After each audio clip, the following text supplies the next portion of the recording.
PM Modi की सही नीतियों की वजह से देश तेज गति से विकास कर रहा है। पीएम मोदी ने ये दिखा दिया है कि देश को विकास की पटरी पर कैसे दौड़ाया जाता है।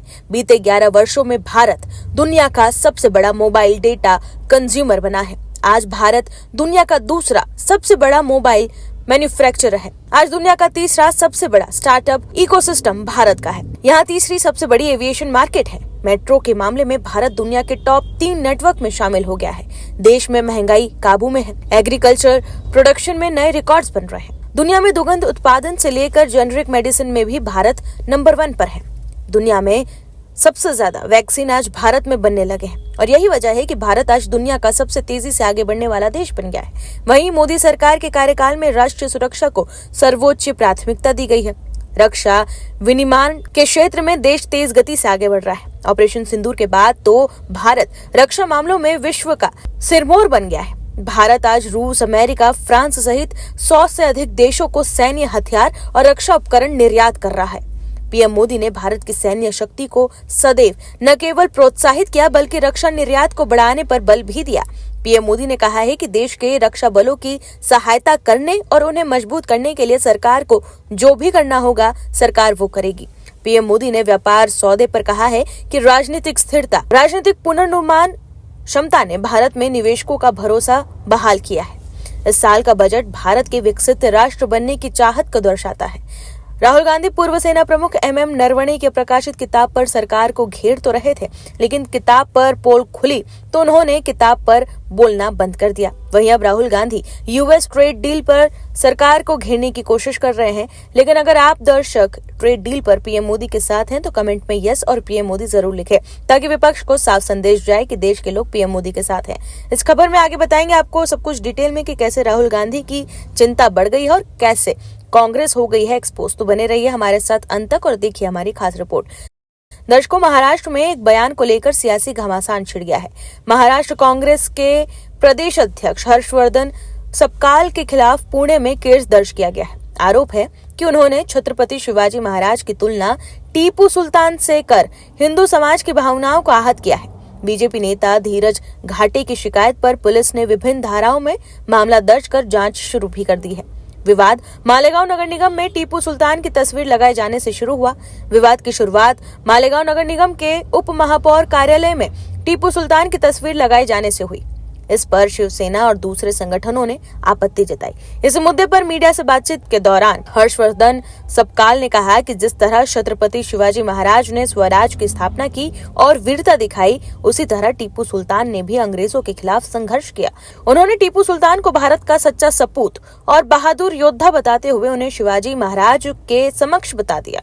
वहीं इस बयान के बाद बीजेपी और हिंदुत्ववादी संगठनों ने कड़ा विरोध जताया। उनका कहना है कि शिवाजी महाराज को हिंदू समाज भगवान की तरह पूजता है। ऐसे में उनकी तुलना टीपू सुल्तान से करना करोड़ों लोगों की भावनाओं को ठेस पहुंचाना है। वहीं केंद्रीय संसदीय कार्य मंत्री किरण रिजिजू ने कांग्रेस नेता राहुल गांधी पर तंज भी कस दिया है। उन्होंने सोशल मीडिया प्लेटफॉर्म एक्स पर स्वर्गीय बीजेपी नेता सुषमा स्वराज का पुराना वीडियो शेयर किया। उन्होंने लिखा कि मैच्योर विपक्ष का नेता सदन को आसानी से चलने और पार्लियामेंट्री डेमोक्रेसी को बेहतर बनाने में बहुत काम आता है। रिजिजू का ये बयान बजट सत्र के पहले चरण में हुए हंगामे के बाद आया। राहुल गांधी ने चीनी टैंक की लद्दाख में घुसपैठ और पूर्व सेना प्रमुख जनरल MM नरवणे की किताब पर बयान देने की कोशिश की थी। उन्होंने एप्स्टीन फाइल्स और इंडिया US ट्रेड डील जैसे मुद्दों को संसद में उठाने का प्रयास किया था, जिन्हें बीजेपी ने बेबुनियाद बताया था। वहीं अमेरिका के साथ ट्रेड डील के बीच भारत द्वारा रूस से तेल खरीदने को लेकर तरह तरह के दावे किए जा रहे हैं। राहुल गांधी और विपक्ष के नेता ये कहते रहे हैं कि इस डील के बदले भारत ने रूस से तेल की खरीद रोकने की बात कही है, लेकिन अब ये साफ हो गया है कि ये एक पूरी तरह से झूठा दावा है। रूस से तेल खरीदने को लेकर भारत को कोई भी नहीं रोक सकता। विदेश मंत्री डॉक्टर S जयशंकर ने इसको लेकर भारत का पक्ष भी सबके सामने रख दिया है। अब इसको लेकर अमेरिकी विदेश मंत्री मार्को रूबियो का भी बयान सामने आ गया है। म्यूनिख सिक्योरिटी कॉन्फ्रेंस के मौके पर अमेरिकी विदेश मंत्री मार्को रूबियो ने ये बयान दिया। इसने वैश्विक स्तर पर सुर्खियां भी बटोर ली। रूबियो ने दावा किया कि अमेरिका ने भारत से अतिरिक्त रूसी तेल की खरीद रोकने की प्रतिबद्धता हासिल की है, यानी भारत मौजूदा वक्त में रूस से जितना तेल खरीद रहा है उतना वो खरीदते रहेगा। इससे US इंडिया ट्रेड डील की कई चीजें स्पष्ट हो जाती है। दर्शकों, राहुल गांधी मोदी सरकार के हर फैसले का विरोध करने के लिए जाने जाते हैं। देश के लोग समझ चुके हैं कि राहुल गांधी सिर्फ अपने राजनीतिक फायदे के लिए बिना कोई तथ्य के आरोप लगाते हैं। भारत अमेरिकी ट्रेड डील को लेकर विपक्ष लगातार केंद्र सरकार पर हमलावर है। लोकसभा के नेता प्रतिपक्ष और कांग्रेस सांसद राहुल गांधी ने जहां एक ओर संसद में इस मुद्दे को जोर शोर से बनाए रखा, तो वहीं उन्होंने इस डील को लेकर सरकार से 5 सवाल भी किए। राहुल ने कहा कि यूएस ट्रेड डील के नाम पर हम भारत के किसानों के साथ विश्वासघात होते हुए देख रहे हैं, लेकिन बीजेपी ने जबरदस्त पलटवार कर करारा जवाब दिया। दर्शकों, रविवार को सोशल मीडिया प्लेटफॉर्म एक्स पर राहुल गांधी ने पोस्ट कर पीएम मोदी से 5 सवाल पूछे और सरकार पर भी हमला बोला। राहुल गांधी ने कहा कि इन मुद्दों पर किसानों को सफाई तो मिलनी ही चाहिए। उन्होंने कहा कि ये सिर्फ आज की बात नहीं है, ये भविष्य की भी बात है। क्या हम किसी दूसरे देश को भारत की कृषि उद्योग पर लंबे समय की पकड़ बनाने दे रहे हैं? राहुल गांधी ने भारत और अमेरिका के बीच व्यापार डील को लेकर संसद में भी सवाल उठाया था। उन्होंने आरोप लगाया कि इस ट्रेड डील में सरकार ने किसानों की मेहनत और खून पसीने को बेच दिया है। उन्होंने ऐसा इसीलिए किया क्योंकि वो दबाव में है।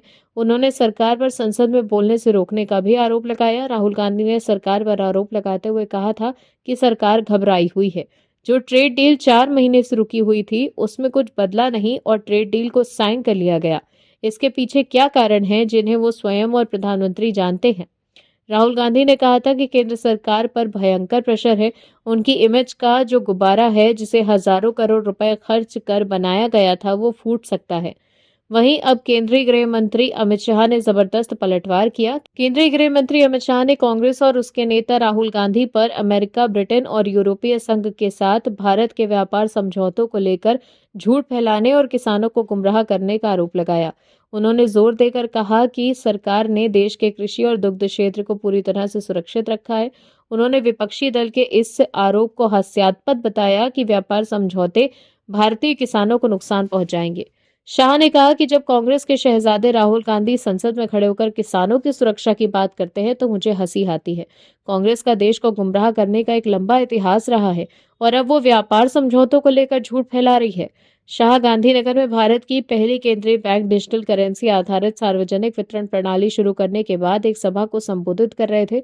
उन्होंने जोर देकर कहा कि प्रधानमंत्री नरेंद्र मोदी और उनकी सरकार ने हर वो समझौते में किसानों के हितों की पूरी सुरक्षा सुनिश्चित की है। मैं इस देश के किसानों, पशुपालकों और मछुआरों को आश्वस्त करना चाहता हूं कि यूरोपीय संघ, इंग्लैंड और अमेरिका के साथ हुए व्यापार समझौते में नरेंद्र मोदी ने अपने हितों की पूरी तरह से रक्षा की है। चिंता करने की कोई जरूरत नहीं है। शाह ने आगे कहा कि राहुल गांधी झूठ फैला रहे हैं कि प्रधानमंत्री मोदी ने इन समझौतों पर हस्ताक्षर करके भारत के दुग्ध क्षेत्र को खत्म कर दिया है। उन्होंने कहा कि हमने दुग्ध क्षेत्र का विस्तार किया है, इसे कमजोर नहीं किया। वहीं बीजेपी सांसद निशिकांत दुबे भी लगातार राहुल गांधी पर निशाना साध रहे हैं। निशिकांत दुबे ने एक्स पर पोस्ट कर लिखा है कि कांग्रेस और नेहरू गांधी परिवार से अपने आप को राजनीतिक लाभ पहुंचाने के लिए हमने देश को गुमराह किया और देश की जनता के साथ विश्वासघात किया है। वही काम राहुल गांधी भी कर रहे हैं। तो देखा आपने कैसे बीजेपी ने पलटवार कर कांग्रेस की पोल खोल दी है। दर्शकों, राहुल गांधी के खिलाफ सब्स्टिट्यूट मोशन लाने के अपने फैसले पर बीजेपी सांसद निशिकांत दुबे ने इसकी तुलना दिसंबर 1978 की एक घटना से की है। उन्होंने ट्वीट करते हुए लिखा कि इस तरह के एक प्रस्ताव को सदन में पारित किया गया था, जिसके परिणाम स्वरूप पूर्व प्रधानमंत्री इंदिरा गांधी को चुनावी और विशेषाधिकार संबंधी कदाचार के आरोपों के चलते अयोग्य घोषित कर दिया गया था और बाद में उन्हें जेल जाना पड़ा था। निशिकांत दुबे ने एक्स पर अपने पोस्ट में 1978 के संसदीय रिकॉर्ड के अंश साझा किए हैं।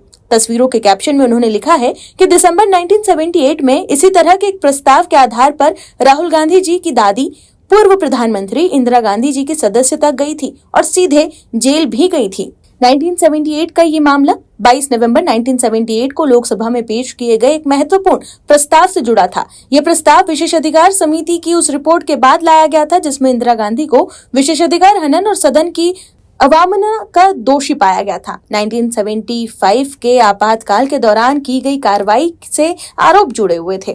इन आरोपों में इंदिरा गांधी के पुत्र संजय गांधी की मारुति परियोजना की जांच में बांधा, डराने धमकाने और झूठे मामले दर्ज कराने का जिक्र था। लंबी बहस के बाद 19 दिसंबर 1978 को तत्कालीन प्रधानमंत्री मोरारजी देसाई द्वारा लाया गया प्रस्ताव पारित हुआ।